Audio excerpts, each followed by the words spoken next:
এবারে কিন্তু চলে আসলো Samsung Galaxy S25 S25 ultra না S25 ছোট ভাই দেশের মার্কেটে জাস্ট ল্যান্ড করার সাথে সাথে আমাদের কাছে পাঠিয়ে দিল রিও ইন্টারন্যাশনাল এবং পেয়ে যাবেন তাদের কাছে ডেসক্রিপশনে রিও ইন্টারন্যাশনাল এবং এটা কারেন্ট প্রাইস মেনশন করা আছে। অলরাইট চলেন একটু খোলা যাক।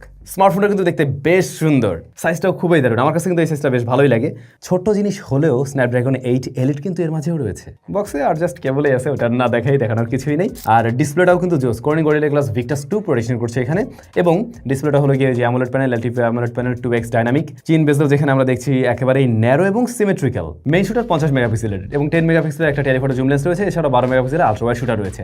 আর এটা ফ্রন্ট ফেসিং ক্যামেরা আবার 12 মেগাপিক্সেলের। কয়েকটা ছবি এটা দিয়ে তুলছিলাম ইনিশিয়ালি, কেমন লাগছে আপনাদের কাছে অবশ্যই কমেন্ট করে জানাবেন। কিন্তু S25 সিরিজের প্রত্যেকটা ডিভাইসে কিন্তু স্যামসাং 7 বছরের অ্যান্ড্রয়েড আপডেট দেবে, তার মানে এটা তো আপনি পাচ্ছেন। আর এটা কিন্তু এই মুহূর্তে রান করছে অ্যান্ড্রয়েড 15 এ, প্লাস ব্যাটারি আছে 4000 mAh এর, যেটা একটু ছোটখাটো লাগতে পারে, আবার ফোনটাও তো ছোট। 25 ওয়াটের চার্জিং সিস্টেম সাপোর্ট নেয়। কয়েকদিন ব্যবহার করি, অবশ্যই এর ফুল রিভিউ আপনারা পেতে যাচ্ছেন খুব শীঘ্রই।